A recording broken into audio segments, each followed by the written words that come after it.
Welcome to Speculation Sunday on a Monday. Thank you, everybody, for joining us on this beautiful night. I know there's a lot of people probably watching the Dodger game. It is very intense. Dodgers are somewhere in the, I think the eighth inning, ninth inning. They're tied 5-5, and there's like one or two innings left. It's crazy. It's getting really crazy out there at Dodger Stadium. Hopefully they get it done. But thank you guys for joining. We got Just As Danny in the house. How's it going? Danny, it's like we're trying to celebrate Christmas or Halloween, but Christmas is just luring itself in. It's wild. I know. I'm ready. I think Noah posted that photo of like me on November 1st, and it's like everything's Christmas and like everything. That's how I feel. I'm ready to go. He put it on his story, or? Yeah, it was a couple days ago. I don't know if it's still there. Yeah, I don't know if I saw that. No, he's doing some clown stuff. I don't see it. But thank you, everybody, for hanging out. Top of the ninth, Hondo. Oh, it's top of the ninth. Top of the ninth, 1 out. We got Sasaki out there, and it's tied. Shohei 2 home runs. It's pretty ridiculous. What's up, Bob? Nice talking to you, Bob, a couple days ago or yesterday. Everything's a blur for me now. Thank you guys once again, one more time, for hanging out with us. I know a lot of people are watching Dodger game. I had a chance to ask my members, like, if they had any questions or topics they wanted to talk about. I'm going to start off with that. So shout out to all the Five Fire members. We're going to start off with their questions or topics they wanted to talk about. Let me get to it.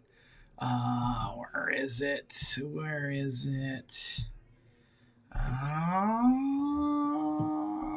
Why can't I get to it? There we go.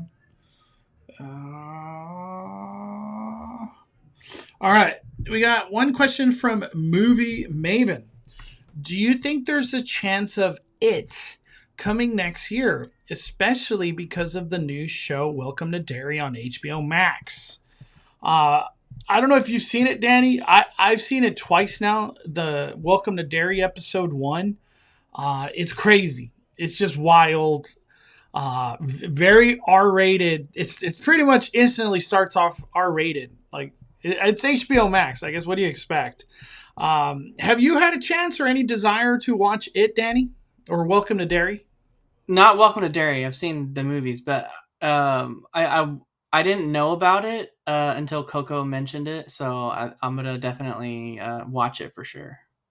It's worth watching. I don't know how many episodes there's gonna be, but the whole It world, especially this new interpretation that we have with the It Chapter 1, It Chapter 2, there's enough content easily for a Halloween Horror Night house. I know a lot of people are like, oh, it's Warner Brothers and whatever. We're doing Fan Fest with Scooby-Doo. What do you think Scooby-Doo is? You know what I mean? So I don't think the Warner Brother collaboration is not out of the norm. I would love for Pennywise to be at Halloween Horror Nights. And it would be cool if they could implement, like how Art is a roaming character. Imagine a Pennywise as a roaming character. It would be scary and very cool at the same time, because it is very goofy and very terrifying and interactive as hell. Like, it would be a good walk around. Mm-hmm. But yes, I totally believe it is something that they're looking into. John, I've said it many times, he gave the fans what they wanted this year. And I know for a fact the fans have been asking for Pennywise for a long time, a very long time. Maybe this is the momentum they need. The Welcome to Derry. I feel like it's really well perceived too. When I look it up on Twitter, a lot of people really enjoyed that episode. Yeah, because if you search Mondo, Horror Made Here 2019, because we went to that in 2019 on their Warner Brothers lot. That was when It Chapter 2, I think, came out, or that was the year it was new. And he was a walk around character. And I don't know if I don't remember them having a maze, but he was a walk around character, and they had the gutter like in front of a home with like a bread balloon, like photo op. Damn. Oh, I think this is it right here, Danny. Yeah, yeah. That's funny. That is actually scary too. Just get a clown in the sewers. Uh, I would love it. I like Pennywise. I'm a big fan. I'm a big fan. Danny has the Minecraft Special Edition Xbox. I want to collect one someday. You have that, Danny? The Minecraft one, right? Yeah, it's behind me over there. Oh, I was like, did you put it on your story or something? But it's behind you. Okay, okay. This Friday, episode 2 drops. Okay, so it's a Friday thing? I didn't even know what day they're dropping these episodes. Krista says, did anyone say anything about Big Thunder Mountain? I saw that they're already testing the train. Will it be ready for 11/14, which is Christmas? Any word No, on that, Danny? it will not. It will not be ready. Um, Damn, why the why not? I haven't heard that. We don't know. We don't know, but there was a bunch of influencers that closely follow the calendar, and then they noticed that towards the end of November that Big Thunder Mountain was no longer on the refurbishment calendar. And so they all rushed to copy each other and post that Big Thunder Mountain was reopening on November 24th, I think it was. And then Disney saw it and then updated it, which has happened before multiple times. So Mondo's like, I never trust that calendar. I And hate the calendar. It means this has nothing. happened before. And so essentially Disney, they don't catch everything, right? They try to do as much as they can, but sometimes, all the news outlets will post and then they'll see and be like, oh wait, that's not actually accurate. And then bam, they put it back on the calendar again. So it's been closed pretty much all of September. It'll be closed all of October and probably all of November. So I don't know when it's reopening. They're doing a lot of reprogramming, testing, all sorts of things. They've been showcasing the ride cycling. And with like Imagineering or maintenance crews in there with their computers like programming the ride. So I'm I, not sure like kind of what's going on there, but there's stuff going on. I in my heart, just a logical thinking is they're aiming for Christmas. Um, but could that mean they're aiming for December? Maybe. I don't know. There's not even a whisper of like, oh, we think it's going to open around this time. I haven't heard that at all. Um, I'm just being patient. I do miss my Thunder Mountain. It's one of the best rides at Disneyland. But if I ever hear anything, I promise I'll post or I'll speculate on it. But at this time, I've heard nothing. Nothing. Um, hopefully it's soon. Hopefully it's soon, man. All right. Let me see. Let me see. I have another question from a member. It's Jamie Lynn. Thank you, Jamie Lynn. Jamie Lynn. When do we get actual announcements for when all these new projects will come and start construction at Disneyland? That's a great thing you mentioned that because that was kind of a hot topic. It's on the agenda right now, but it's a really good question. Yeah. So Disney already shared when these projects were starting.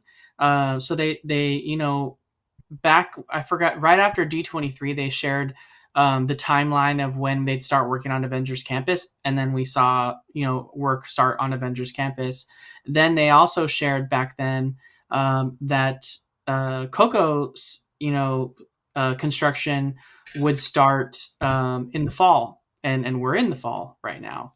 So that's lining up with what Theme Park IQ saw, which was Disneyland has filed a confidential demolition permit for DCA, likely for Coco. I'll share more once this permit is fully visible. Then Scott Gustin went ahead, I think, and quote tweeted that shortly after. And he said confirmed that it is for uh, Coco right there. So he said, confirmed. They'll begin this fall. So it makes sense, right? That's like They've now. got two. That's like now. This Yeah. fall. This is right now. That's right now. So We and gotta. Mondo and I had. We're going to Disneyland very soon, Danny. We gotta go look. Maybe there's markings Oh, everywhere. we will look. So Mondo and I actually went and got a bird's eye view from the hotel on the construction site for Coco. Right after we found out that it would be starting soon, because they started to load in some construction trailers. And if you know what those are talking about, it's like whenever you see a construction site, you see those mobile workshop trailers that usually Yeah. have a house, like the mobile offices for like the contractors and all that stuff. Those started moving in backstage like way long ago behind Incredicoaster over there, kind of across the street from the Simba parking lot.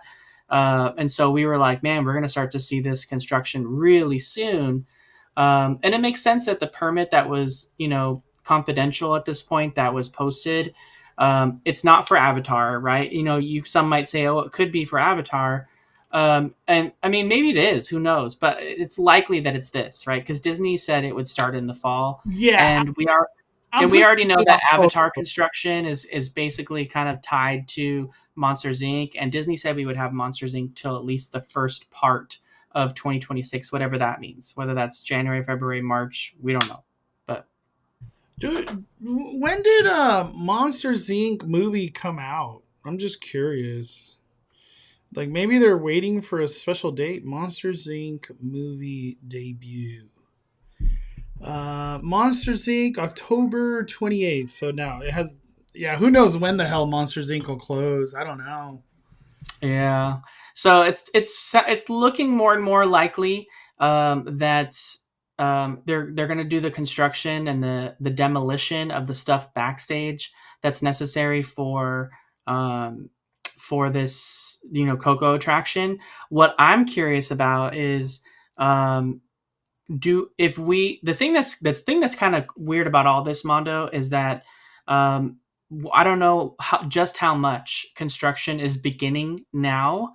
If it's the stuff that's just really really really backstage, or is it the stuff that's like on stage and we see a dead end at Pixar Pier, which we've seen in the past, right? There's been a dead end in that literal exact spot before, when they were Hated it. I hated when that. they were when they were constructing Emotional Whirlwind, and they were building that ride. So we had a dead end at that spot for a really long time until Emotional Whirlwind opened. But the thing about this, Mondo, is if we see that space there go into a construction mode and they shut that off and dead end that, and it's now for the fall, what does that mean for Viva Navidad? Because that's the parade gate for Viva Navidad. I could ask somebody that's part of Viva Navidad. I'll ask right now, Daddy. I'll ask right now. I don't know if she'll contact me back. Hold your horses. Hold your horses.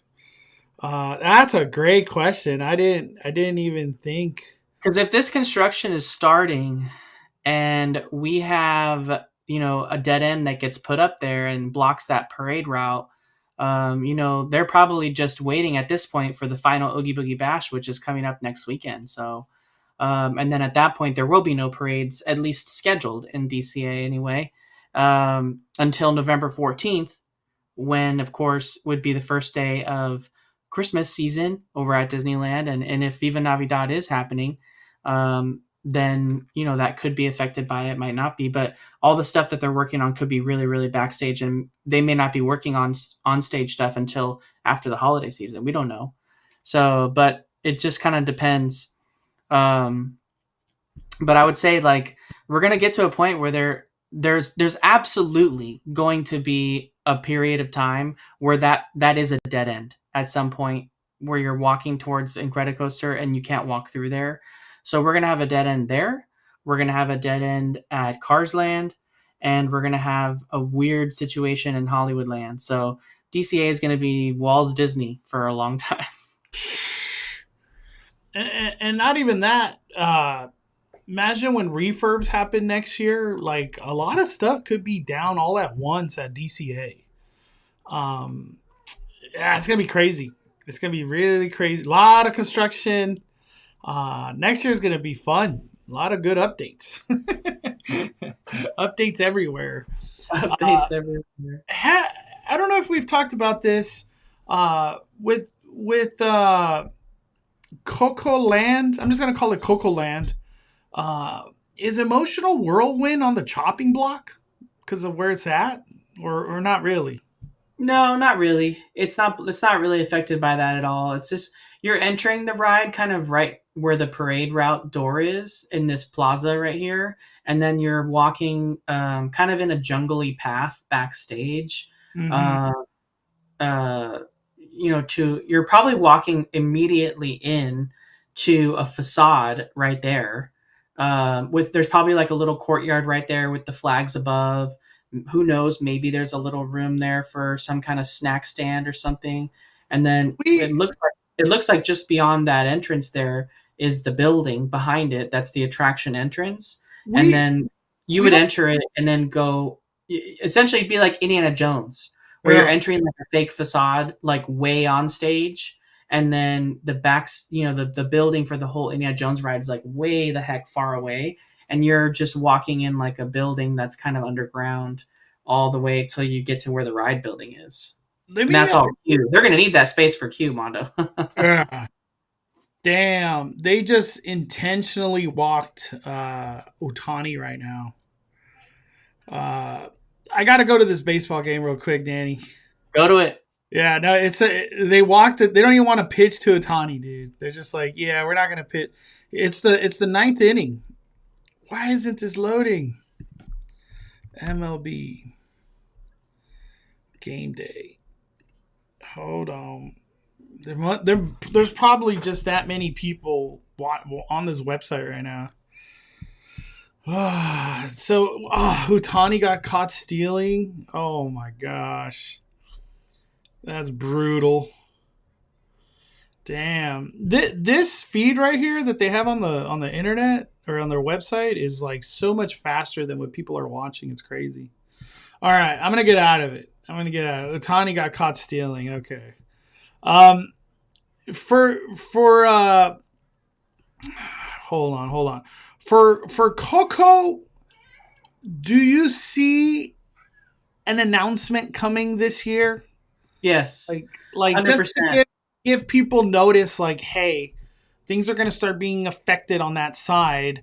We're going to lose Boardwalk Pizza and Pasta. We're going to lose that little entertainment section. We're going to lose the meet and greets possibly that are back there. You know what I mean? Like, Yeah. or I think somebody mentioned in the chat, like this permit, maybe it's just backstage stuff. What do you think? Like, Yeah. how do you think Disneyland's going to attack this construction? Is slowly, or they're going to just go hard? I'll give you my opinion after. Yeah, honestly, I think there's more here than what they're letting on, right? I want to say that whole corner, Boardwalk Pizza and Pasta and Paradise Garden Grill, becomes the Plaza de la Familia permanently. Just Mhm. permanently becomes that. We're only seeing the portion on the other end that has the attraction, but there's no real marriage to them keeping Boardwalk Pizza and Pasta in all reality.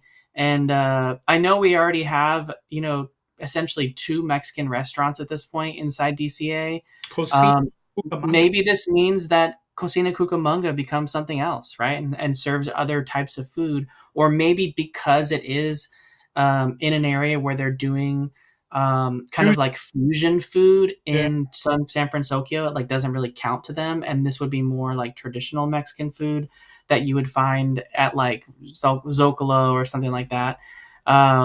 So who knows? Like it could be different, but I honestly see that whole area just becoming like restaurants that are tied to this kind of situation because it almost looks like it's leaning towards that way towards the right. Like you can see like an extra garden that's there and like there's some tables you can kind of see in the distance are people in there. You're just like, what is this leading? Like literally right next to it is an Italian restaurant. So like this is awkward. So to me, it kind of indicates that like that's not here for long. So my guess is we're either waiting to hear something on this at D23 next year, or we're gonna hear something at D23 next month. So Why D23 next month? What the hell's that? Destination D23. There's another one? We didn't have didn't we not have it yet? When is No, Destination I thought D23? it already happened. And it was just the Destination D worst buzzkill ever. Nothing came out of it. did it already happen? Oh, it was. It was in August. Okay. It was that forgetable, Danny. They didn't. It was. I thought for some reason I thought it was in November. I just If didn't I would have remember. traveled to that destination D23, I would have been like, "Is there a refund?" This was terrible. I So got. then I guess maybe it's either going to be a random post Mondo or it's going to be D23, August 2026, I think there's a September Parks 20. blog that's already written up, and they're gonna drop it soon. These permits and all this, all these people permit watching.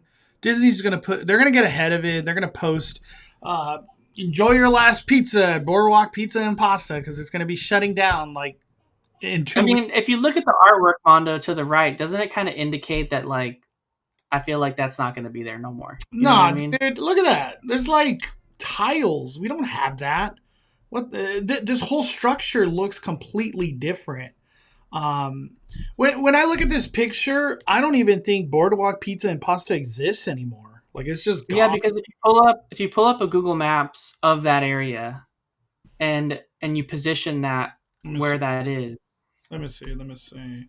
Disneyland. What is it called? Google Maps. Google Maps. Google Maps. Disneyland. All right, let's go to that area. Yeah, I think Jamie Lynn is spot on in the chat, Mondo. She said once Universal Studios announces anything about Fast and Furious, they'll just bloop drop the Coco stuff. Yeah, totally. But yeah, if you look at that, Mondo, you rotate it around to like the other way. Like I don't know if you can spin it, Can I spin? so that it's in the same orientation as the photo. You probably can't spin it. I don't think I Uh, can spin. I thought you could do Street View there, but I didn't know. I thought they had Street View inside Disneyland. Whoa. I don't know what just happened. Can I click back? All You right. you have to drop the little man on the area you want to see. You want to go to what, the front right here? Yeah, Street View it. Let me see. You drop that little man right there. Yep, there you go. Rotate it to the side. Look right there. The other side where the rotunda of the roller coaster is, right? This The over rotunda. here? No, like the turn of the roller coaster. Oh, you're talking about right here. Yeah, because that's the perspective of the photo. Yeah. So there's not that much space in between the roller coaster turn and Boardwalk Pizza and Pasta. It's not that big, Look at that. and Where that's a lot. Where's that that? Where's that all going to be? that mom and daughter, that's literally where the perspective is of this photo. It's like literally. That's funny. Damn, all this gone. Silly Symphony Swings, that's not on the chopping block. They make it Coco, maybe? No, I think it's fine as it is. All But I right. do think that whole side will be Coco themed, and I think Boardwalk Pizza and Pasta is not here for long, especially since they always make that area Plaza de la Familia anyway. Like for Halloween, like just make it all the time. You know one thing I'm kind of noticing? Like we have all these palm trees. They're not really there, right? Look at that. They're gone, those palm trees. Man, there's a lot of construction coming there. Um, this is my opinion. I think they go full head on, get this demolished, make it a dirt field. We have zero time to waste. That's how I think Disney's going to attack Coco. I don't think there's any point in slow burning this over a year, over like longer year span. I have a feeling they're trying to crank this out, especially Mondo, opening day line. How long is it? S show. Absolute S show. I think the line will probably make its way into the entrance of the theme park. Remember when we saw the line, how crazy it was for Incredicoaster when that opened? It was like over the bridge into beyond Little Mermaid. Uh, in my opinion, Coco has way more hype because this will be a new land and dedicated ride that's never been done anywhere. This hype will be unbelievable, unbelievable hype. And First time they've done anything for that movie. just in general, like Mexican culture, the community of Mexican Americans here, it's gonna be everybody's traveling to this. It's gonna be. I don't think this little land is enough for the demand that's gonna be coming. It's gonna be super popular forever, probably. Honestly, um, I'm excited, Danny, to get this like water dark ride at DCA. We're getting two water dark rides at DCA. Yeah, we're getting two boat rides. That's Two boat crazy. rides. That's really cool. Since we're on the topic of this corner, I have a friend. I could almost guarantee this is accurate. Uh, Viva Navidad will be happening, and it'll be Saturday and Sundays only. Saturday and Sundays only. I didn't know that till right now. So that means pretty much the high passes are the only ones that get it, right? Because those lower passes, they don't always have Saturday and Sundays. Yeah, the Enchant does have Sunday, but I don't know which Sundays it has. So Yeah. Disway, I think they're going to go viral queue. Oh, easily viral or virtual queue. It's just the demand's going to be nuts. It's going to be nuts. All right. The Blue Jays are sending a guy home. They're throwing the ball, and they got him out. Get that shit out of here. Let's go. Wow, that's the third out. Oh my, the Blue Jays almost scored and they got the guy out at home. Unbelievable. Unbelievable stuff happening at Dodgers right now. Um, all right. Anything else with the Coco conversation, Danny? no, I just think it's a place to really keep an eye on, right? Like that situation is going to evolve quickly, and we're going to really start to see kind of like what that looks like. The way that Avengers Campus really evolved quickly, right? Like we saw the construction walls go up around the planter, and then all of a sudden, Mondo and I started seeing trees getting cleared out in that walkway between Cars Land and Avengers Campus that we hadn't seen cleared out in a while. And then, bam! All of a sudden, the construction walls are all the way up into halfway into the sanctum, and like all the trees to the left of it are gone. It's like completely cleared out. So it was in a matter of like a couple weeks that they were really just changing that, and it's going to continue to evolve even more. So I feel like that's how fast we're going to see this Coco construction go through as well too, because they're really trying to get these fired off and open in the time frame they said, and it seems Yeah. like Disney's really trying to stick true to that. No They, slowing down. yeah, Period. no slowing down. Another thing I want to mention in Disneyland before we get off topic, um, I went over to the Harbor Galley over at Disneyland in New Orleans Square, and I did confirm that the pumpkin cookies have completely sold out for the season, officially. Not a rumor. Officially, they are sold out for the season. Even though you want to go to Disneyland on Halloween and get Halloween food, the pumpkin cookies isn't going to be one of those things that you can get. So they've sold out. They're just too viral, and Disney didn't want to order anymore because the season was ending. So, at this point, they're only serving the chocolate chip cookies, and they couldn't tell me whether or not they were going to be serving gingerbread cookies for the Christmas season. They did do it like either last year or the year before, and those were also a hit. Why would? But I can't imagine they wouldn't do it. You know what I Yeah. mean? Or I guess like peppermint. Anything Christmas. Anything Yeah, Christmas. I mean, warm gingerbread cookies would just hit really hard because everyone loves the gingerbread Mickey Mouse shaped cookies, but those are never really served warm. Like having like a nice warm gingerbread cookie that you can dip in like an icing, that would just be, top tier. It would just do gangbusters there. It's probably going to be the best thing served Christmas wise at Disneyland Resort. Mondo Warm. really loved those those pumpkin cookies. Peppermint. I love the cookies. The Harbor Galley is god tier. Like I can't even relate anything. Nothing. Nobody else serves really warm cookies like Harbor Galley. Knott's tries to, uh, in Mary Farm, but it doesn't hit like whatever the hell Harbor Galley, whatever magic they're doing in there. It's working, and they're consistent. That's the most important part. They're consistently amazing cookies. Um, Honestly, Disneyland, like if you know the cookies hit that hard, why the hell are you not opening up a second Harbor Galley? Or why don't you put a booth that literally only makes cookies and that's all they sell during these Halloween season, Christmas season? They put the booths all day, every day over there at DCA. I think the demand is literally unreal for those cookies, especially during Halloween. Like these cookies sold out a week or two before Halloween even started. They have no more ingredients. It's over. I think they're losing a lot of money by not doing that, Danny. I would have been on that booth. Put another booth. Where do you put it? Figure it out. Doesn't matter. Put it somewhere. Where would you put a booth, Danny?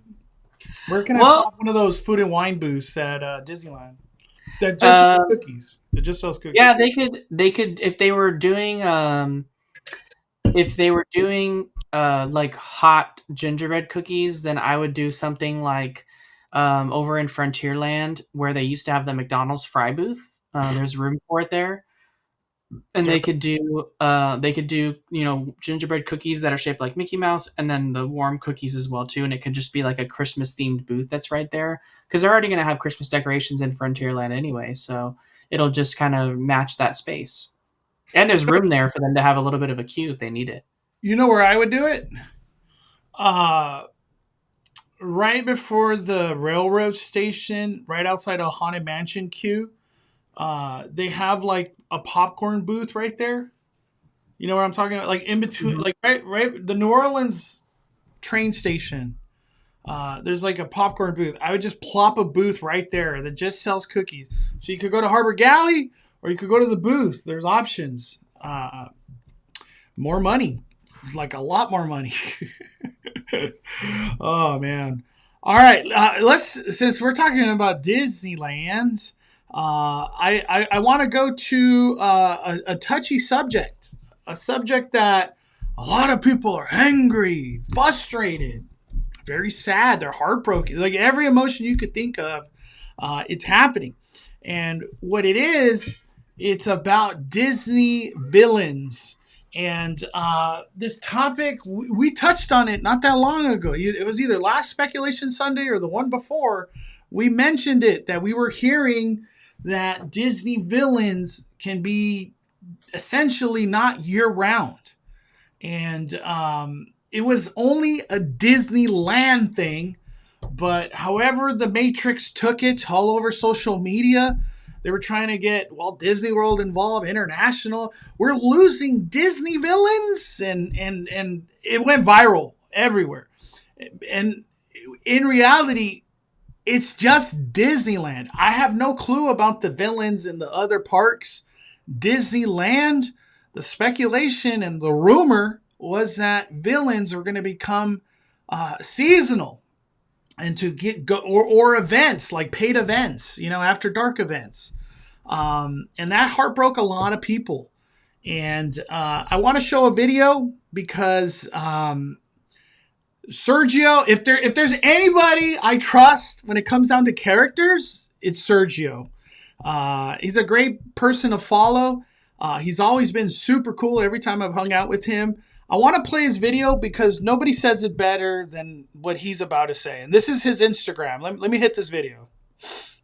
Is set to leave mid-November, and I'm not shutting up about it. And hold on, Evil Queen is set to leave mid-November, and I'm not shutting up about it. And people who are claiming, oh, this has been debunked, this is just a rumor, it's been debunked by Disney. No, it hasn't. It has not, because if you... And that's the thing. All this went viral because there was some misunderstandings. People really didn't understand that it was just a Disneyland thing. All these social medias talking about this villain leaving. Disney put out a statement, and he goes into it, and we'll look into it right now. Read between the lines on their official position, then you know what they are trying to say and that how they're trying to weasel out of this with a loophole. So I'll read you exactly what the statement says. No one would be permanently removed from the parks. The seasonal rotation of characters, including Evil Queen, is a conscious strategy to keep the park experience fresh and engaging for returning visitors. What we're arguing is that Evil Queen is a permanent character. She has been a daily character at the parks for years and years now. Oh, we're not removing her permanently. It's just part of a seasonal rotation. And what does that mean? No idea. It could mean just for Halloween. It could mean just because special events. It could be like a once a year type of thing. And that's what we're fighting against. Evil Queen should be a permanent daily character. The way she's been, the way it is for Alice and Peter Pan and Ariel and Mickey Mouse. You don't want the character to be eliminated from a permanent spot. We don't want seasonal rotation for her. And that's how they're avoiding saying, oh, we're not permanently removing them. The fact that they're blaming returning visitors, like it's pass holders who want something fresh. No one asked for that. No one needs the queen to be a sometimes character for the park to be fresh. So don't be fooled. Actually read what the park is saying and realize that this queen is said to leave her permanent position. And how awful is that for all the cast members who have given their life to bringing this character to life, and they're going to be out of a permanent position. And many of them, that's like the only character they really get to hang out most of the time, because the other ones like Maleficent and Lady Tremaine and I Got the Harkness are already seasonal characters. So stop thinking so much about yourself and think about the cast members who are being affected by what was effectively downsizing. Evil Queen. This is so, like, I laugh because it's just like the budget cuttings that's going on. It's unreal, dude. It's crazy. Look at this. A community note?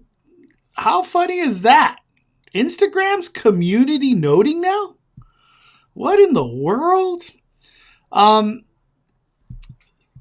There was a video of the Evil Queen that was talking. I can't play because I don't have TikTok right now. She was saying something along the nature of like, kind of hinting that she's leaving, but she was in character and hinting at like, if you don't want me to leave, well, you got to go to guest services. Let them know, but she was doing it in character. And that wasn't that long ago, if I'm not mistaken. But long story short, the Evil Queen, she hasn't been at Disneyland in a minute. And I asked a couple people who would know, she has not been at Disneyland. The big thing with Sergio, and I've heard from other people, is that the switch from like you're a permanent character at Disneyland to all of a sudden you're seasonal or part-time. It's going to happen in November, early November. That's what I've heard. I don't know the exact dates. I don't know stuff like that. But it's funny that they're trying to community note this. But if anybody knows, it's this dude right here. I promise you. Danny, how do you feel about all this stuff going on? so much. Everybody's so passionate on all these different sides, but how do you feel? I feel like this could very much be a thing, right? Like, it's no stranger that Disney's been cutting a little bit right now, right? They had these 3 major projects that they're trying to make sure go off without a hitch, and if things like attendance are flatlining and they're not increasing. We'll get into that soon. That's a big one. Yeah, not increasing, and maybe things aren't as as high a demand as they had wanted. They're going to make cuts in different places, whether that's closing early, whether that's what we'd see back in the pandemic days, like closing some really unvisited shops on the weekdays and only opening them on the weekends. Then that starts happening to attractions that really don't get utilized often, or shows that aren't visited as often that only open on the weekends. Like maybe we see a world where, Feel Our Magic's only open Friday, Saturday, Sunday, and then during the week they don't bother staffing it. It's just Disneyland has done that kind of stuff many times. Yeah, you start to see cuts here and there where they can save some money. Certain stores don't open until 11. I've seen. Remember that they did that. They did Yeah, that and at if they DCA all have the time. and the evil queen or Maleficent, if they're an ongoing character that's full time, they're going to have to pay them benefits. They're going to have to, status them as a full time employee, and then they're just going to always be scheduled 40 hours, 40+ hours a week, and that's a very expensive, thing that they could cut to a seasonal rotation. And then when they actually do hire that person back or another person back to play the evil queen, they only have to do so on a contract basis. That person is now, hey, you're on a 6-month contract, or you're on a 3-month contract to play the evil queen, and then your contract will end on this date. And maybe we choose to renew it, maybe we don't. But if you're a contract employee, they don't have to give you benefits. They don't have to pay for all the medical, dental, all that stuff. You're just a contracted employee, and you're it's just like the people that come in to work Viva Navidad, or it's the people that are hired temporarily just to work, the Christmas Fantasy Parade. Like they're still entertainment employees with Disneyland, but they have to,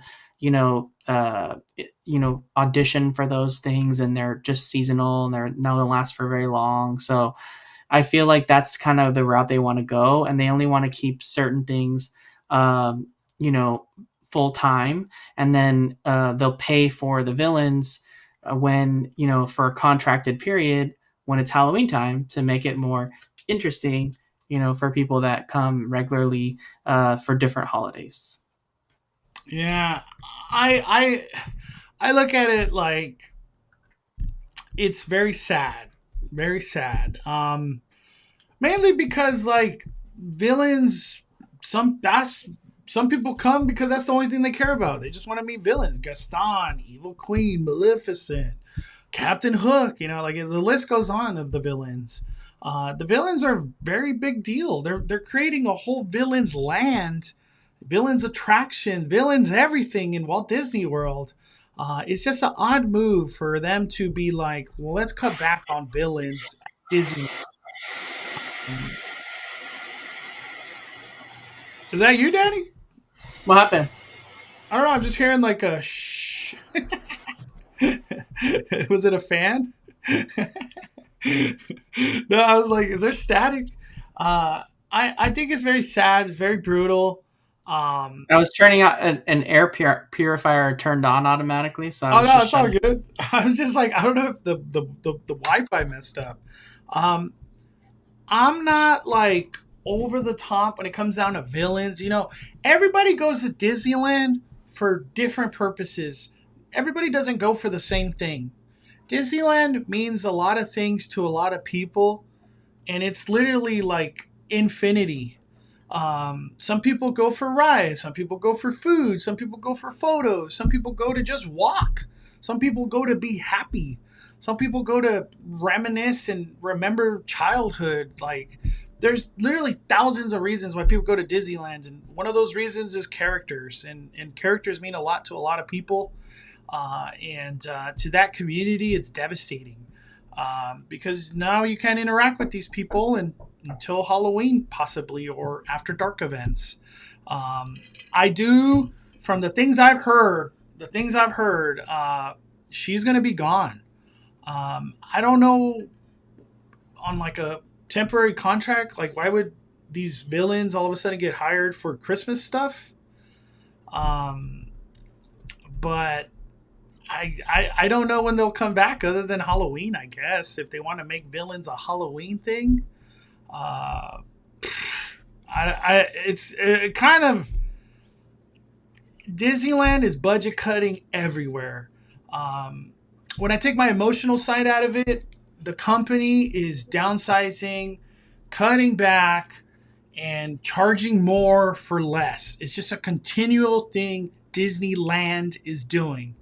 And it's a weird answer that they're doing because we just mentioned it not that long ago. They sucker punched everybody right in the stomach. Boom! $1,900 magic key. 19, not 190, 1,900. Sucker punch.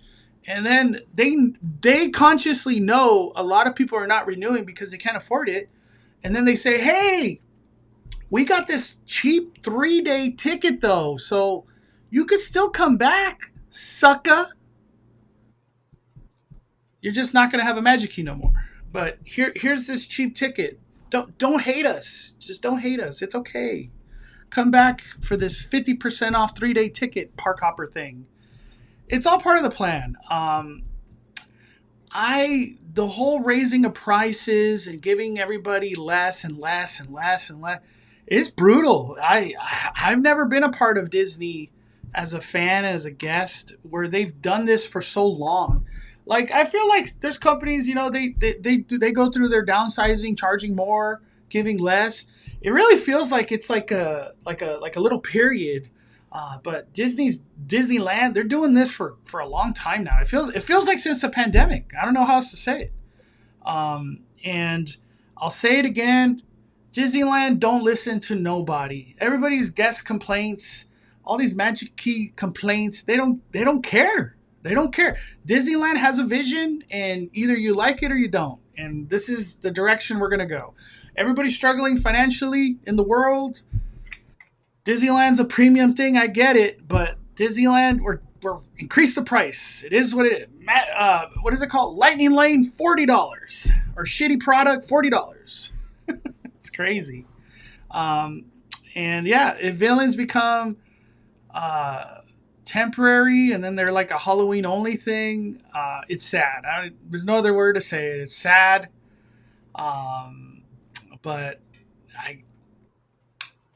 I hope, the only thing I could say that, like, from the bottom of my heart, I hope Disney reconsiders a lot of these decisions that are being made, and the pendulum doesn't move so far away from where, like, things were, that they're able to look back and be like, we need to get back to this. But Disneyland's somewhere out here, and hopefully the magical place we all know that a lot of people love just back in 2019, they could get back to here. But I don't know. All these decisions, like, I was just having a conversation with my sister, and I was like, we got a Disneyland that's pumping billions, hundreds of millions of dollars, hundreds of millions into Avenger Campus. And, for the most part, ain't nobody excited for that land, that ride, the Kuka arm ride. Avenger Campus hasn't been the most fondest of greatest experience for people, and they're pumping a lot of money into this thing. And they're pumping hundreds, if not $1 billion into these movies that are going to be coming out soon with all those characters, Avenger Doomsday, Secret War. Like, for all we know, those movies could literally flop and Marvel just gets wrecked. Just the worst reckoning we ever see in the coming years. Because nothing's guaranteed in the box office anymore for Disney. Just because they're putting all these characters and they're trying to make people care about Marvel doesn't mean they're going to just crank out $1 billion. I don't know. We'll see how all these movies play out in the near future. But yeah, Marvel being this, like, gigantic, colossal, not colossal, but this juggernaut of money in the box office is not guaranteed. So I still think it's crazy, Danny, that they're moving forward with this, like, King Thanos, all these Avengers that not everybody's aware of are all coming together, and that's their e-ticket, right? It's crazy. It's crazy. And you know why it's crazy, Danny? Because Disney is the company that's like, oh, we're doing all this research on Disney Plus, and we're going to see what people really like. What are their habits? What are they watching the most? And we're going to take that research and, like, move forward with experiences and whatever. If that was the case, where's Moana Land? Like, yesterday, 2 years ago, where's they do a Moana water experience. It's crazy. It's crazy, dude. That's just my 2 cents. We got Johnny, 50 months. Hope everyone is having an awesome day. Mondo, Danny, both your top 3 lands in Disneyland Resort. What are your top 3 lands at Disneyland Resort, Danny? That's a good question. It could be DCA. Adventureland, Grizzly, all of the Grizzly area, and probably New Orleans Square. New Orleans Square, damn. Mine, I have to say, Cars Land. Cars Land's ridiculous. Like you're literally walking into the movie. You are a car. Cars Land's beautiful. Uh, One land that I can't believe how magical it is Fantasyland. Fantasyland, the punch it packs, all the attractions, characters if they're out. Fantasyland's is it's unbeatable. It's literally unbeatable. Um, what's my other best land that I just love at Disneyland? Oh, that's a hard one.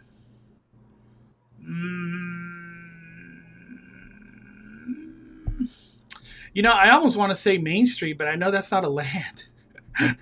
Main Street's so good. Uh, I almost want to say Tiana's Bayou Adventure, or I guess what is it called? Bayou Country. Bayou Country. But at the same time, no. Let me take it back. My third favorite land is whatever Soren and Grizzly. What is that considered a land, Danny? Yeah, I just call it like the Grizzly Recreation Area because Yeah, they have like Grizzly Peak Airfield, and then they also have the other part. So Grizzly area. You're not even at a theme park anymore. You're like in the mountains or just somewhere nowhere near a theme park. It's so beautiful. Those would be my top three: Fantasyland, Cars, and Grizzly Peak area. Let me see. All right. Let's move on. I want to get to attendance. any other questions and any more questions in your member chat? Yeah. One more. It was talking about Disney Lorcana and that they're going to do like a movie Zootopia thing. Can you talk a little bit about that, Dan? You're the Lorcana expert. Yeah, want to say it was set 7 or set 8. I'm not sure. I think it was set 8. But when Moana 2 came out in theaters, Cinemark had a special promo Moana Disney Lorcana card that was from set 8. And it was, I hope Cinemark does a much better time this time around with it because last time during the Moana release, they literally because you guys have been in movie theaters nowadays. When you a lot of times, especially at a Cinemark, they barely have anyone scanning your tickets, and for most Cinemarks, they just stuck the Moana cards like in a box right when you walk in, and they're like, "Take one," but like. Knowing Lorcana, people took like the whole box, and then they had like 40 of them to sell, on eBay. And I went opening day and couldn't even get one because they had given them all away because people took like 40 at once. So I actually had to buy one off of Cinemark or off of eBay from someone that had like 55 listed on eBay. So I'm like, oh, okay, that's cool. So I'm hoping that this time around they do a little bit better of a distribution over there at Cinemark. But there's another promo One per card coming ticket. out. You get one per ticket. One more promo card coming out this time for Zootopia 2. So when you see Zootopia 2 at Cinemark, you'll get and just assume it says see the film 11:26 or 11:30. Ain't no one on 11:30 getting a card. So it's going to be 11:26. That's the only day that's going to be. It should have just said 11:26. Yeah. Because knowing these like Cinemark employees, they're just going to want to get rid of them. They don't want to deal with it. Yeah. I just dealt with that. The NBA store had a Topps event, like cards, like not trading cards, but like basketball cards, and the employees were like advised to like hand out these packs of free cards. And eventually they get to the point like, do you just want 3? Do you want 4? I was like, I'll take like 10 if you're going to give me 10. And the lady gave me 10 packs. It was just a bunch of worthless cards, but yeah, employees when they're like giving out like they don't care about this stuff. It's just annoying. Do these kind of cards have value? Like people really sought out after these things? Yeah, they do. They do. Any kind of promo card, whether it's for Pokemon or for Lorcana, they have value because the only way you can get it is through this promo. So if you don't live near a Cinemark and you're a Lorcana collector, you're going to do what I did for the Moana promo and you're going to buy it on eBay. Originally, when the Moana promo was announced, it was only for the European market. And then eventually, like last minute, they're like, hey, guess what? We're also doing it for US. You're going to get it too at Cinemark. So this time it was a little bit more equally announced for both, for all the theaters with Cinemark. So that's but yeah, there's going to be definitely a market for people that want to buy it because there's not a Cinemark everywhere. So but Johnny, I just want to say thank you for the 50 months, brother. I want to move on. I guess it kind bottom of the 11th and we still are tied. Yeah, I got it right here. We got a man on first, a man on second. Freddie Freeman is up to bat. Let's just watch this at bat real quick. They just need home run. That's what they need right now. Just end it nasty. I think he hit to left field for an out. Yep, it's over. Yep. Damn, this thing is so far ahead. Flies out. It's going to go to the 12th inning. 12th inning. All right, let's move on to – we're going to stay on topic of Disneyland, but we're going to kind of talk about everything. We got this attendance worldwide. I don't even know where this got dropped, but this was a big topic of conversation this past week. And it goes over 2024 attendance, and it's in the thousands. So they show 2023, they show 2024, so you see if there was change or no change, a little change, negative change, positive. They have it. Obviously, Magic Kingdom just absolutely dominating once again. But Disneyland's getting kind of close to Magic Kingdom now, which is crazy, dude. That's crazy to think. What are your takeaways from this attendance report that came out recently, Danny? It's crazy to me. There's a few things here that obviously Magic Kingdom and Disneyland have always been number 1 and number 2 on this list, so that's not surprising to me. But what is surprising to me is that with the surge of popularity of Tokyo Disneyland, with not only North American tourists, but with tourists in general from around the world visiting Tokyo Disneyland and seeing so much of it on social media, I would have thought they would have grown more than just like 2.6% or whatever it is listed there. And it's crazy that Universal Studios Japan has that much staying power to be there at number 3. I would have never thought Universal Studios Japan is like contender like that. Yeah, because it's not even in Tokyo; it's in Osaka, so it's like kind of out of the way for regular tourists that are just going to Japan, unless they're specifically planning to go to Osaka. So I mean, if I'm going to Japan, I'm going to Osaka, not just for Universal, but because it's beautiful. Everything, yeah. But the thing that was surprising to me is if you look down at the list, which is it's not showing here, but they did have the data for it.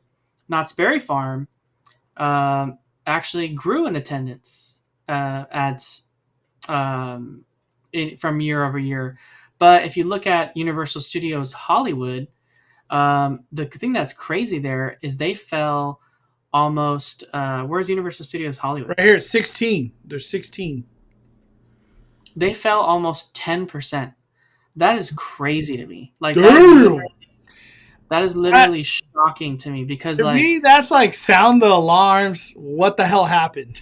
Dude, that is crazy. Crazy. Because like every year they're either like going. Universal was always just going up, like very small increments, but like going up. But to fall literally 10% in attendance, that's insane.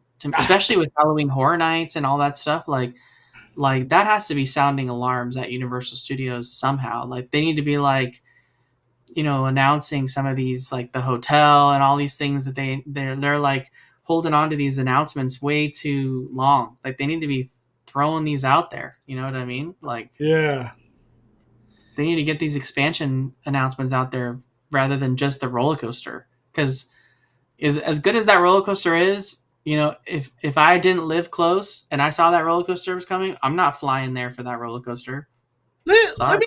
I got a couple questions that are going like in my head right now. 2023. Was there something like great that happened that year? Like I'm trying to think back. Did anything big happen in 2023 for Universal? Didn't Super Nintendo World open? Was that when Super Nintendo World opened? Let me see. Super Nintendo World Hollywood opening date. Yeah, 2023 February. So when we go to this number right here, I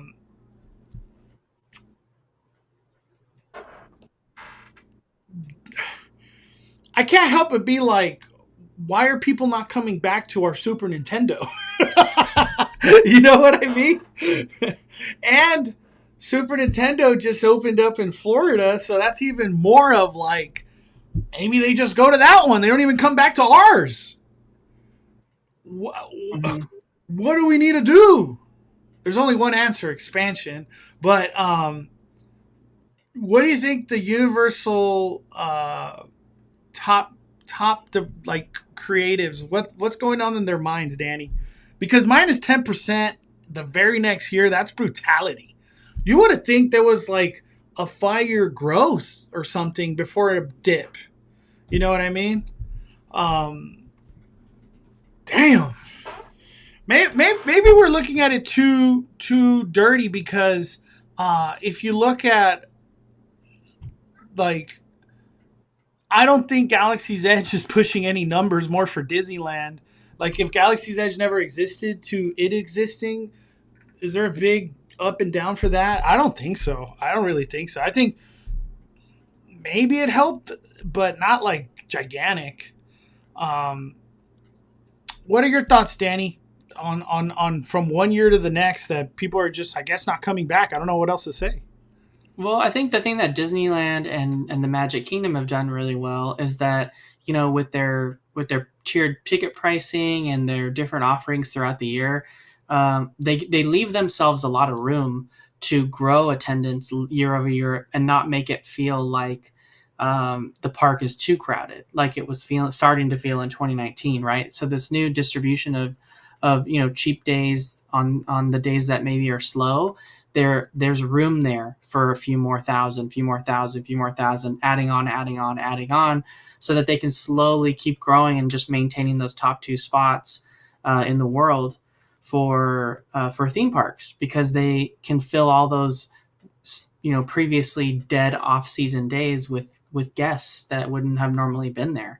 And I don't think Universal's doing enough with that, right? They've got some Christmas offerings, very little, but they still have some. They just started with the Fan Fest nights, kind of trying to do this exact same thing. They want to bring that same fervor, that same excitement that Halloween Horror Nights does, where it brings people back, but at a different time of year.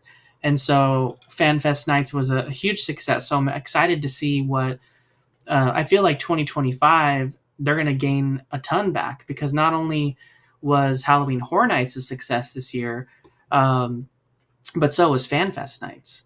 And so those, I would love to see how they affect the 2024 to 2025 attendance, and if it goes back up to where it was kind of around the Nintendo days. So, and if Universal found that, then they really have 2 major events that can really bring people back, literally at each time of the year. So like the fall half and then the spring half, and then they don't have to do anything really in the summer, because summer is probably their busiest time anyway. So Do you think this was HHN influence more than Nintendo World influenced? Because like HHN last year wasn't like blowing your socks off. This year it is, but not last year. Potentially, right? There's a huge, and then uh, they didn't have FanFest nights in 2024 either. So Mhm. potentially, yeah, 2024 wasn't like a super strong HHN. Um, so I definitely think that that's a huge contributing factor to it. But I also think too, like when it comes to Universal, they need to add more attractions that appeal to more people, right? Like the roller coaster doesn't appeal to me, and it doesn't appeal to a lot of people. Um, they felt like that's necessary in their park, and they want that. And I'm sure they have the math behind things like Velocicoaster and what that did for Universal Orlando. Um, so they wanted to have that same success, in Hollywood for the same reason. I was gonna say Um, that 2024 attendance that could have been, hey, Universal just lost two shows. I don't want to go this year. You know what I mean? That could have been a thing too for yeah, like families. Like, fuck, I wanted to go for the dog show, like the animal show. That's what we love. Like, I could see a lot of families just like, yeah, we're not going this year. Um, I'm just gonna throw it out there. I have a feeling they've kind of hit 2023 attendance again, just because of the fan fest and then Horror Nights just being ridiculously packed every time. Like, I think they've hit it. Uh, yeah, I Man, Universal could do a lot of cool stuff, dude, to bring up attendance. And I think it revolves around after dark events. After Universal, I feel could be the leading after dark event theme park, like easily, man, easily. We'll see what happens 2025. How attendance is going to be. For Disneyland, they pretty much stayed the same. Like the attendance, I think DCA went down. DCA went DCA, down. I think it used to be higher.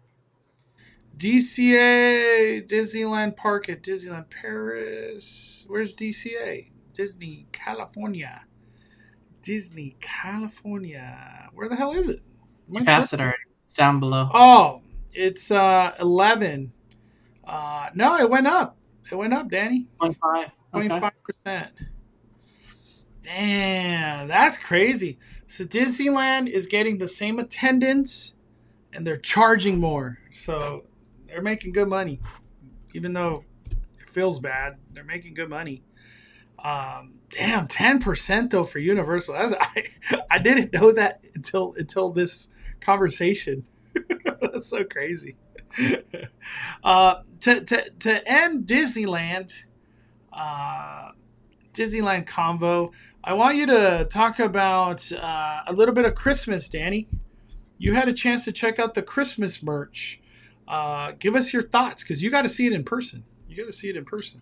Yeah, they had some really good merch. One of the things was this new spirit jersey. They had a bunch of peppermint themed things going on. There's a big peppermint candy theme on a lot of stuff. I'm seeing a lot of vintagey things. Right, there was a whole new line of and I don't know if this So is new. cute. That I is don't so know if this is, cute, dude. that was a really cool hat. Yeah, I love that hat. Um, that hat too. That's good. That Dang. was screaming to me. That was like Mondo would wear that hat. Yeah, I bought a hat like that, but the Halloween one, like the pumpkin one, it's a nice Hmm. hat. Those are nice hats. Uh, Dude, to me, Danny, this looks amazing. That's how I feel. How did you feel overall though? Because there It was was more. good. It was good. There was a lot of like vintagey feeling stuff. They had a new spirit jersey that was very reminiscent to like the '90s. Mondo posted that one.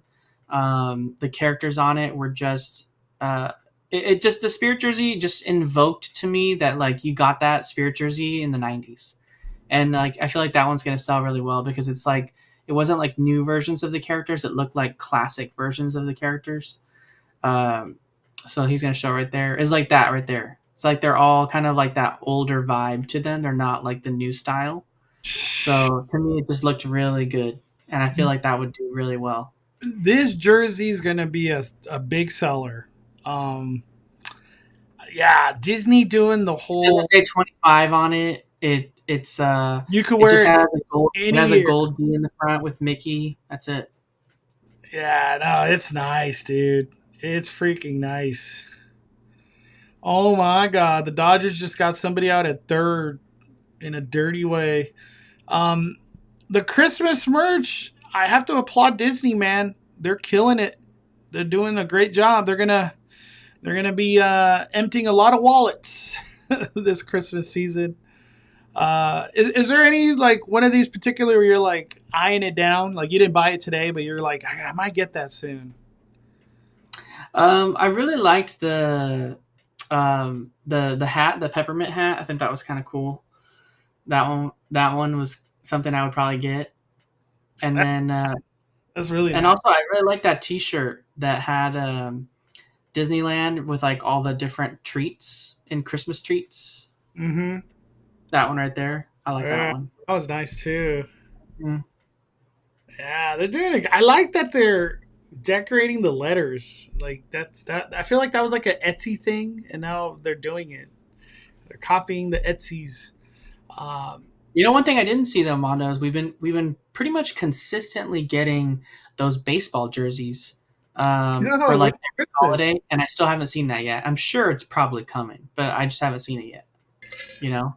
That's the new Spirit jersey. Is the baseball jerseys. Mm-hmm. When do we? When do you guys think we get the Christmas foodie guide? It could be tomorrow. I honestly feel like it could be tomorrow. It could be tomorrow. I feel. Yeah, it's either it's either this Tuesday or next Or Tuesday. next Tuesday. It's one of Yeah. the Tuesdays.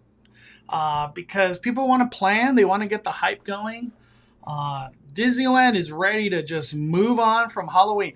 I Disneyland was over Halloween when they sold Oogie Boogie tickets. They were like, "All right, we're done. We don't care about nothing else." the crazy thing is that and I'm glad we talked. Someone brought this up because I actually wanted to talk about that, and I was going to tell Mondo um, how for the longest time, Festival of Holidays was both of our favorite uh, festival season at DCA, hands down. Mm-hmm. They had the best food, they had the best entertainment. It was And just yeah, it was just 10 out of 10.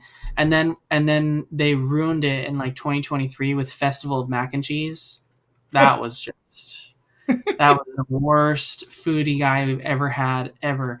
So I was just thinking that maybe we should take a little bit of um, a page out of the book of Epcot and do like more ways to celebrate around the world kind of thing, and then also um, do things like they have the cookie stroll in Epcot, which I think is super good, and people love cookies here.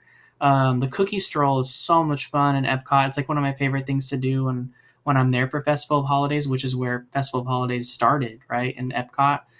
So like I think the cookie stroll would be such a good idea at DCA for all the different booths and stuff like that. So I don't know. I just think I want them to do something different this year to kind of liven up Festival of Holidays because it's been feeling a little stale. They've done a really good job with that for food and wine. They've really done a lot of great things to change food and wine lately. So I feel like that's got some rejuvenation in it, but I feel like Festival of Holidays just kind of, ever since the Mac and Cheese Festival, it's just been kind of coasting along. I like the cookie stroll idea. Why not? Why wouldn't we do that?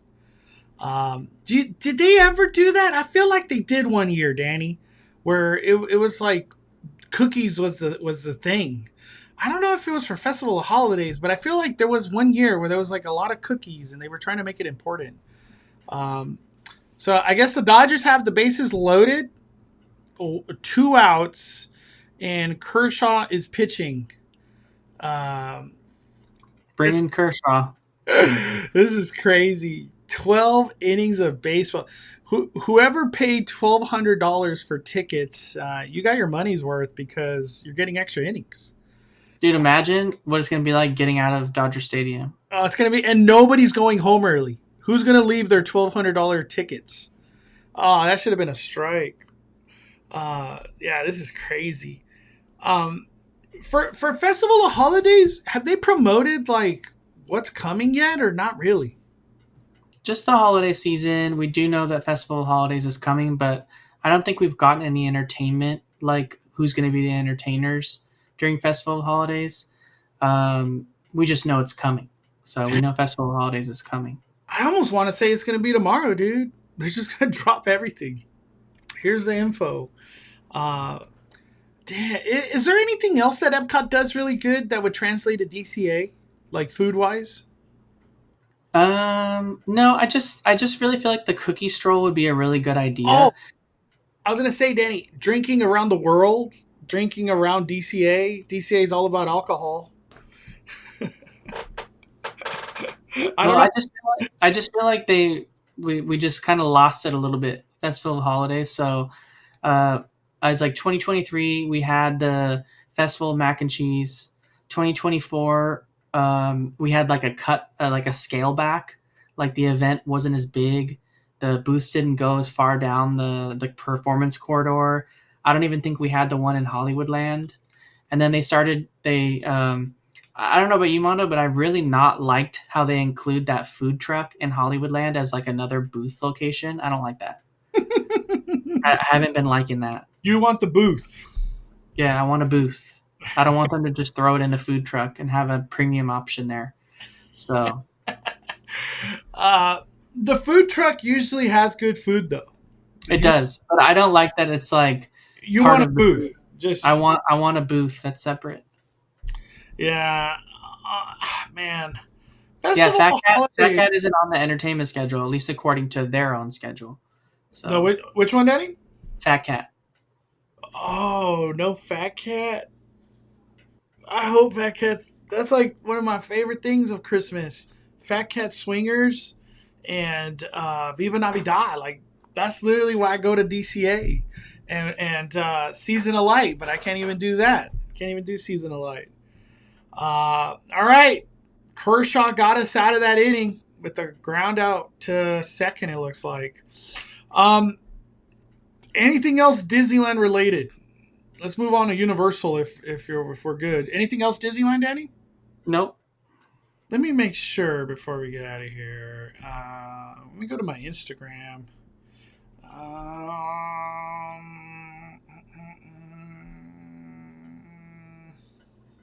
No, that's it. There's really nothing to talk about Disneyland other than what we said. All right, I want to move on. Let's get on to Jackson. He's been asking this question. Do you think Scream will have its own maze in HHN? Because Scream 7 is coming out next year, and I hope they will. Five Nights at Freddy 2 maze based on the second movie, and that's my question. Um, Scream has been asked for forever for John Murdy. And I don't know when it was, but people always refer to, well, John Murdy doesn't really like Scream. And if he doesn't like Scream, I don't know. I feel like the odds are completely against Scream to come to Horror Nights. Scream has been at Horror Nights in the past. People tell me it was Terror Tram. I never got to experience that or anything. I'm not the biggest Scream fan, but I'm not oblivious to Scream has a gigantic fan base. They really, for many years, it's not like it's a current thing. Scream has been a relevant thing for a while. I think Scream would work. It's very gory. There's some funny stuff to it. I think Scream would work. It would sell merch, that's for sure too. But like, I don't even know what I would want out of Scream. I haven't liked the new movies. I'm not a fan of the new movies. Um, what about you, Danny? You think Scream is a good property to bring to Horror Nights? Yeah, I feel like they would do that pretty well, and they would translate well into merch, right? Like this year, they continued the s'more dessert with the Jason mask. Like they could easily next year just do a ghost face version of the s'more as well. Call it a day. So like it's certainly very merchandisable, um, easy to make food for it. It would be a fan favorite. It would bring people in. Like Mondo said, there's a huge fan base for it. Instead of Um, a Terrifier bucket, it's just a Scream face. Done. Like, Yeah, there's a lot of things they could do that would be really uh, pretty easy for them to do with that. I feel like adding that plus Five Nights at Freddy's, maybe even a second version of Terrifier. I don't know. woo! I feel like John Murdy doesn't usually like to like replica stuff too much right after the other. So I feel like if we're getting Terrifier 2, or a second version, because I know this had more than one movie in it. And if we're getting Five Nights at Freddy's second version, I don't feel like he would give us both again because we Yeah. had them both this year. So it'd be one or the other.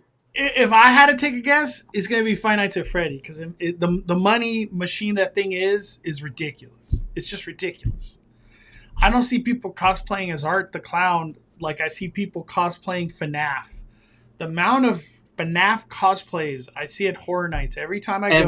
Every time I go, yeah. Every time. It's like it's a group of girls and they're one's Chica, Bonnie, Freddy. Like it's crazy. Guys too, but it's mainly a girl thing. I think it's FNAF. Like if Terrifier and FNAF were on the table and only one could come, I think from a money perspective, FNAF. Um, who knows if the second movie is great? You know, nothing's guaranteed. But I hope it is. I sure hope it is. Um, I yeah, want to say I feel like Michael Myers could make his return next year. I love Michael. I've said this before. Uh, I know a lot of people are sick of Michael. I love Michael. I just keep it coming. I love Halloween. I love Michael Myers.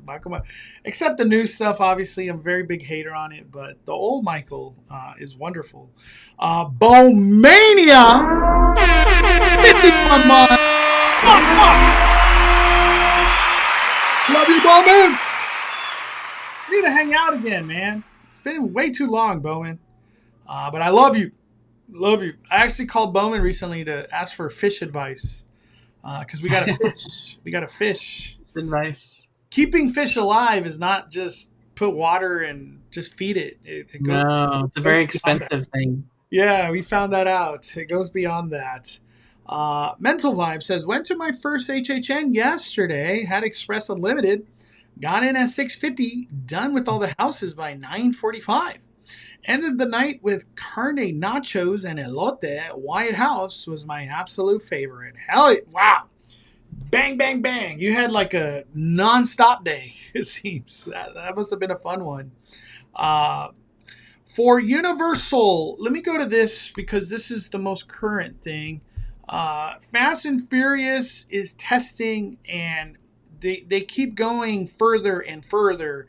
I'm not able to go in the next couple days. This is a video credit to SoCal Tall Guy, but it has gone over the loop, and they're testing on this side now, and we're seeing some of the speed now of what this thing could do. It's obviously not at 100% or nothing like that because they're just trying to have it go up and then come back down. The last thing they would ever want is for it to get stuck right there. That I feel like that would be terrible. But seeing this kind of testing happening now, we are probably not far off from a full track test, where it's not just these little dips that they're doing. A full track testing. I don't know when they're trying to open this ride. Obviously, it's a next year thing. But seeing them advance like this, we cannot be that far. Like, it's not like there's animatronics and theming and whatever. I think the main thing is just safety. And they're ready to go, man. What are your thoughts when you see this kind of testing, Danny?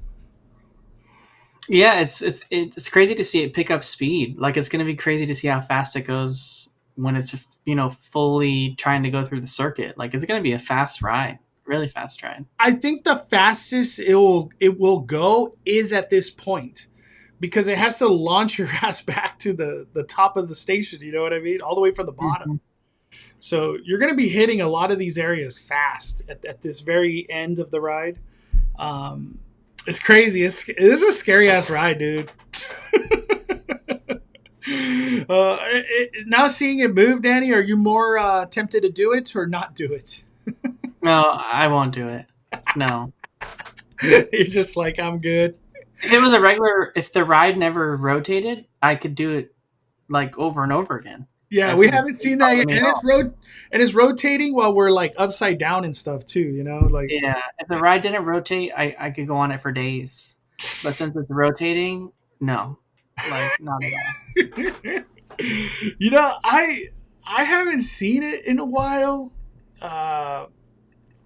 Fast and Furious Hollywood Drift trailer. I just want to go back to that trailer. There's been some new ones made. Really, I just want to go back to that official one from Universal. Let me see.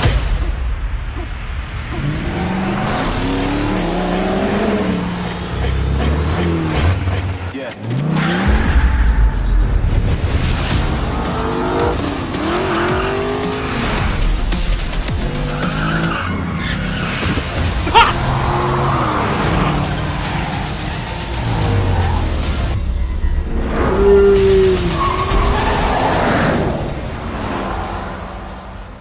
Dude, this part right here, this is wild. Right there. Look at that.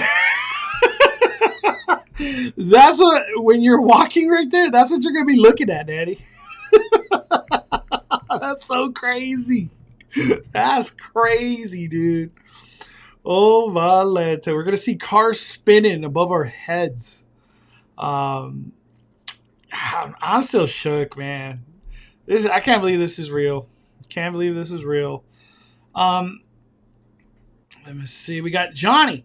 Went to HHN on Wednesday. Me and my friend, I had frequent fear. He had general admission. We also did early entry.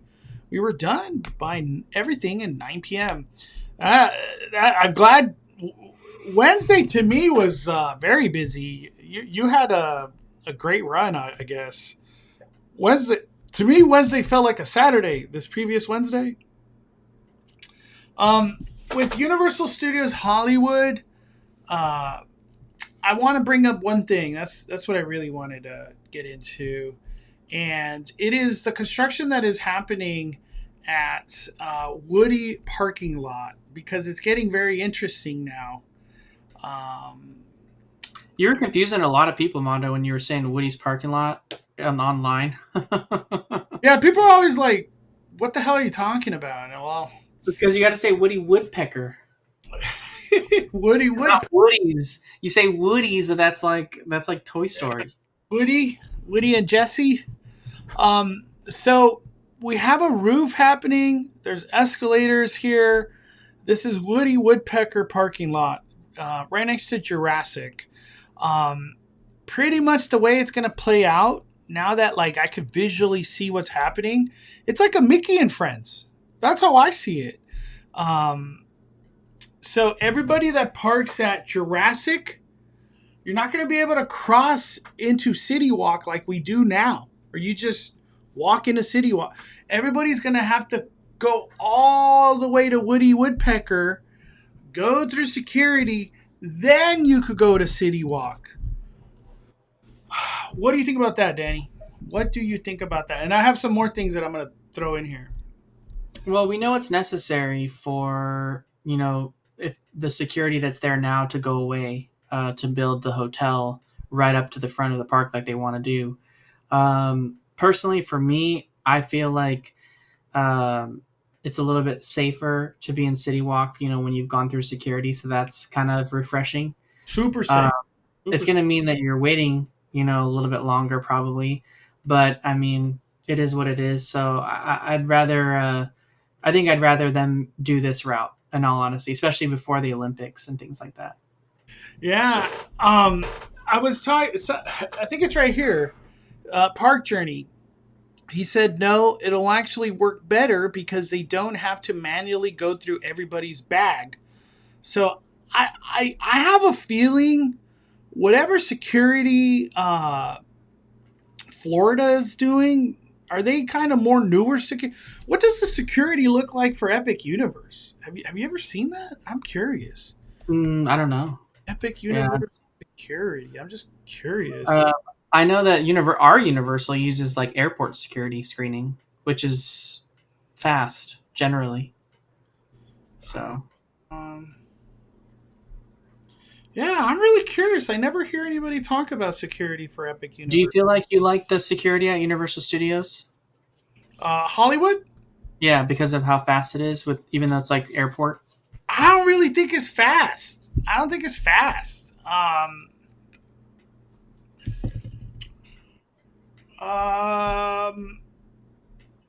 You know what it is? Like, I wish I could like have research behind what I'm trying to say. Uh, we're seeing Knots implement the whole you just walk through, and if it tags you to go to the right, then you go to the right, and they manually search you. We see Six Flags do it now too. The whole you just walk through, and if it calls you, it does, or if it doesn't. Disneyland was gonna try to do that, and then they didn't. I wonder if Universal tries to implement those, or they're just gonna stick to the current security where they X-ray everything. I'm really curious. I don't know. Like I don't know if like one is safer than the other. But doesn't Universal still use an outside security company for that security there at the park? They don't even use Universal team members. Yeah, I don't know the name of the company, but yeah, it's the people in the white shirts. They're like I don't know the name of the security, but I feel like do they still continue using them, or do they hire their own security? Nah, I think they still hire them.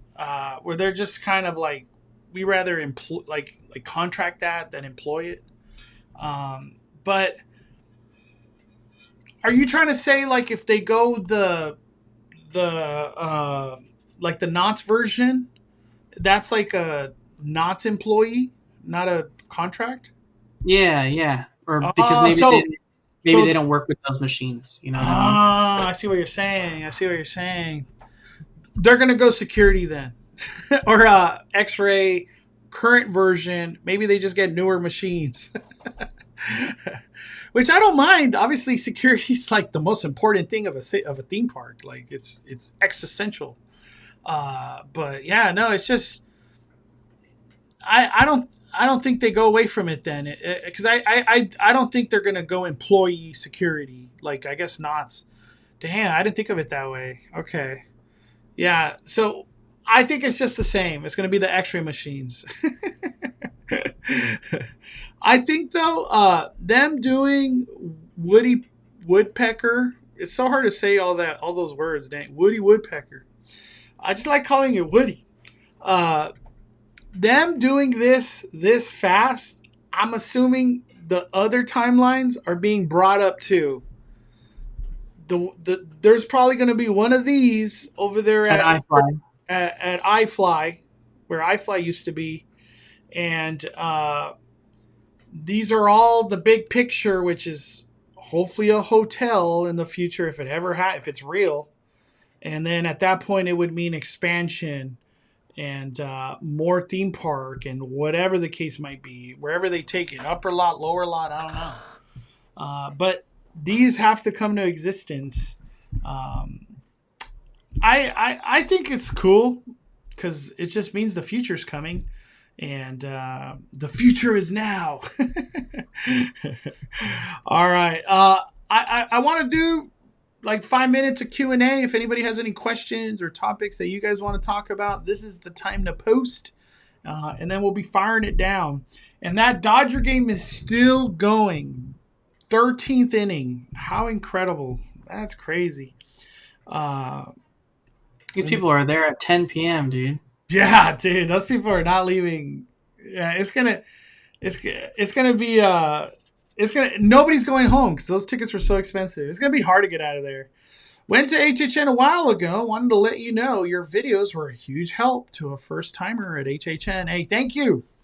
That's cool to know. Rest in peace, Sip and Sonder. Any thoughts on that, Danny?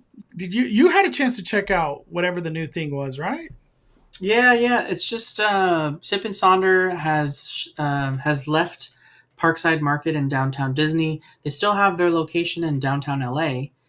They just don't have a second Disney location. So I know it was kind of nice to have Sip and Sonder, be another option for something different when it comes to coffee. But the problem I think that really just was the nail in the coffin for Sip and Sonder was when your prices are like $4 or $5 higher than Starbucks, like it's kind of hard to compete, right? I mean, Starbucks isn't even cheap. So if you're making yourself that much more money than Starbucks, it's like there's no real reason anyone's going to choose it if they don't know what you are, right? And I understand like they had to make some money. They're probably being charged to high rent. The people that it's almost like a sublease, right? Like the people that own Parkside Market are leasing out to third parties like the Soul Sister and everyone else that's in there. And so now that Sip and Sonder is gone, Parkside, the people that own Parkside Market, that employ the staff that kind of just take orders and kind of clean up tables and stuff, they're also employing baristas in that coffee location, and they're just running it. So it's just called Parkside Market Coffee. It does serve a lot of similar menu items that Sip and Sonder was serving. So I don't know if they were able to contract that. Maybe they're paying a little bit of a licensing or something to Sip and Sonder to use some of their stuff. They don't have all the same drinks, but similar. When we did talk to the employee there, they mentioned that there would be some exciting changes coming to the menu. So maybe that's just what they're using now because it was the easiest way for them to transition until they can come up with their own version of the menu. But we can probably expect some pretty good stuff considering that they also run the Vista Bar upstairs, and that seems to be pretty popular. So if they can make some interesting coffee drinks downstairs, they might do a pretty good job of attracting some customers to that location there. Yeah. I I I honestly think people are looking now though for like themed drinks, holiday drinks. Sip and Sonder wasn't offering that, and I think that's a huge thing too. People come for that reason to Disneyland. Sip and Sonder, like when I think of the failure of that, I feel like those shops have good margins. Like they make money. You're charging $7 for coffee and you have a whole cup of it. $7, $7, $7. Like goddamn. Uh I think I think all those the chicken place that was charging $19, they're probably next too. They're gonna be Parkside Chicken. Parkside Market Chicken. Um the bowl place, for whatever reason, I feel like that one is hitting. I don't know why. It's just the vibe I get. People really enjoy that one. The chicken is just like, how can you enjoy a $19 chicken sandwich? It just doesn't make sense. Um, I don't know. The competition is only getting crazier in downtown Disney. We're gonna have that barbecue bar thing and all that. That's gonna be taking a lot of people more. Um, yeah, I just feel like Parkside Marketplace is just in a tough corner of competition.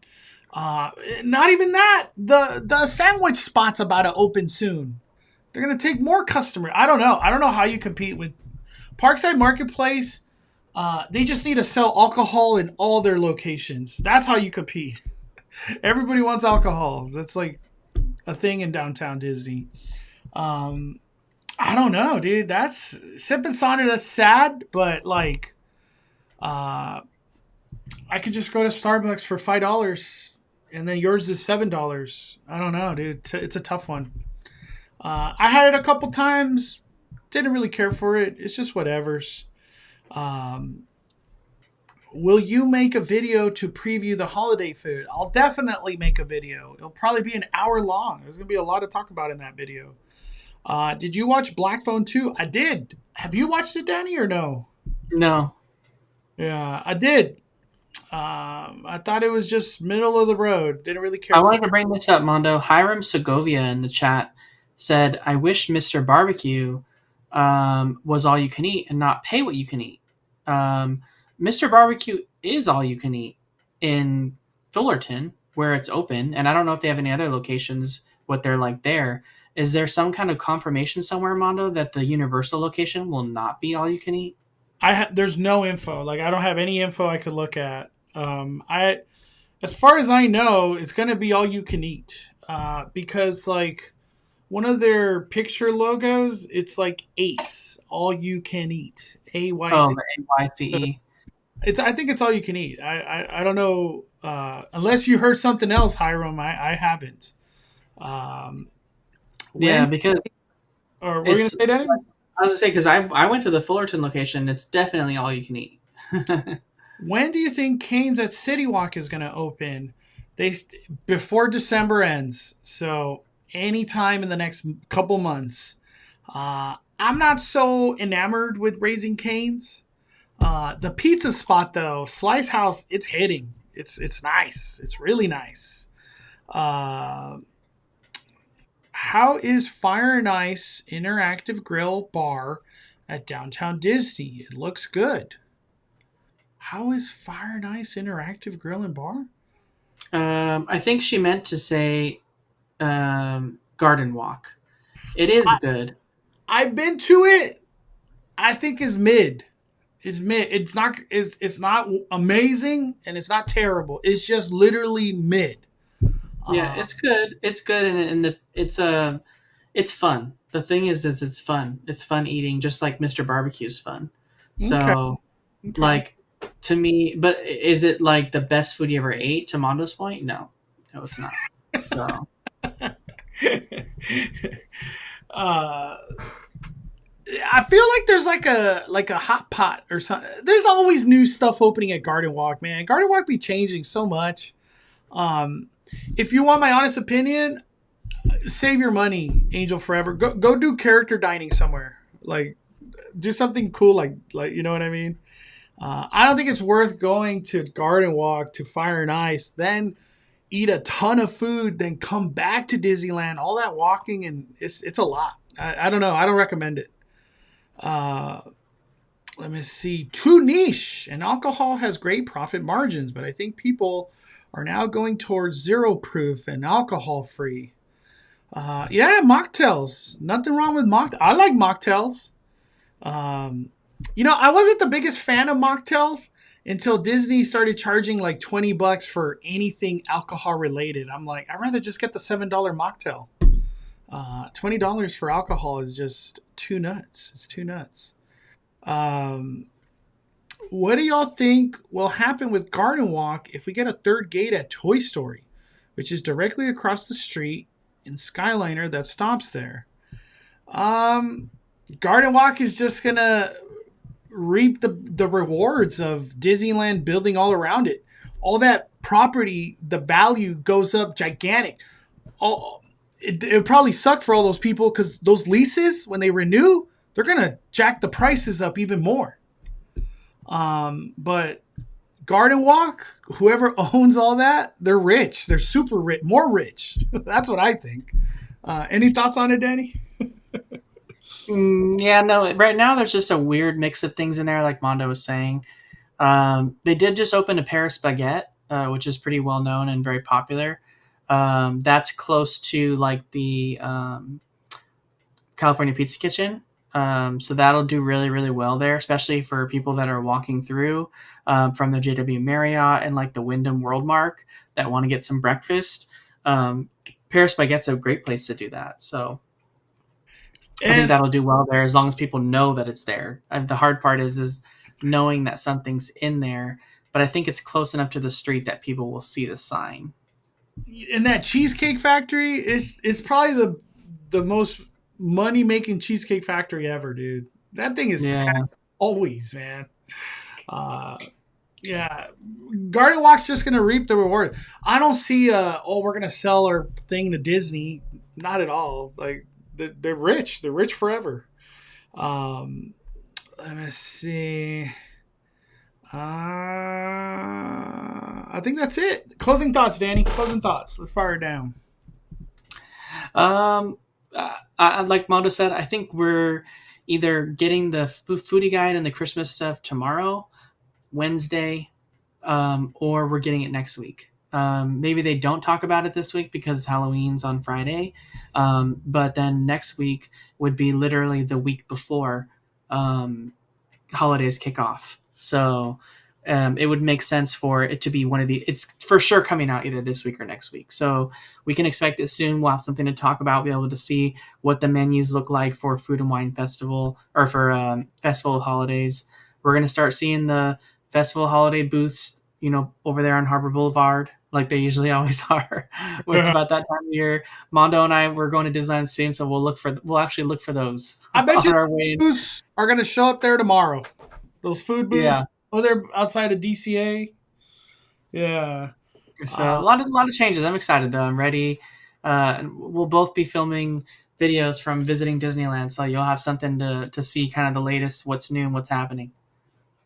To end things, Disneyland posted this reel right here with obviously certain dates, and it's for the Magic Key holders. They're going to be collect a new card each week, Monday through Thursday, limit 1 per week per Magic Key. I'm assuming it's like a greeting card, but I don't know. I'll collect mine if I'm there the day that they're doing it. But like, does this reel excite me in any way? Not at all. $1,900. $1,900. Oh man. They teased the advent calendar. What do you think they're gonna do for Magic Key holders every Monday or November? I think it's just greeting cards. That's what I think. Do you think anything different, Danny? Or you think it's greeting cards too? I think you're muted. It's a card, so we know it's a card, right? Someone said, what do you think they're doing? It says right in the description that it's going to be a card. So, but like to Mondo's point, what kind of card? Is it a postcard? Is it a greeting card? Is it a trading card? What kind of card? I don't know. So that's the reveals next week. So we'll see you next week what card it is. You know, it'd be cool if this card they give you could become your annual pass. So like, you could use it to scan at the park, discounts, whatever. That would be cool, but I don't think it's that. But my closing thoughts: we're gonna end Halloween very strong. We're gonna be live for the last day of Halloween Horror Nights, the last moments of Halloween Horror Nights. So if anybody wants to stay up till 2 a.m. on Sunday, I will be live for those last moments of Terror Tram, Fire Tower, everybody crying. It's going to be so sad. Villain said he'll be there Wednesday, Thursday, Friday, Saturday, like basically every day, until every single day. Damn. I don't know when I'll be back at Horror Nights, but I'll be there for sure like 2 times this week. I don't know about every day, because I want to go to Disneyland. I've been neglecting Disneyland. There ain't nothing to do Halloween at Disneyland. It is what it is. But I'll be back at Disneyland like Danny was saying. So we'll be covering some updates and just having fun for the most part. That's like my. And I'm going to task Mondo when we go. I don't know what time of day we're going, but whenever time of day we're going, I'm going to force him to try something new food-wise that he hasn't tried yet, that we can both try, because he always just wants to leave and go to In-N-Out. But I'm going to make him try something for the video. The one thing that is still God tier of food at Disneyland Resort are the birria tacos and the elote from Cocina Cucamonga. Over there at DCA San Francisco, they just Cocina Cucamonga is just fire. They just do a great job over there in San Francisco. Everything in San Francisco is good. I like all those restaurants over there. We'll try something new tomorrow. Yeah, there's like nothing to try, Danny. There's nothing to try. Disneyland, they're cutting back on everything. All right. Thank you guys for watching Fly Flyers YouTube. Shout out to Danny. Great conversations today, Danny. All right. Smash that like button. We are firing it down. The Cali Bay, just as Danny, are calling it a day. I'm the main host, Mondo.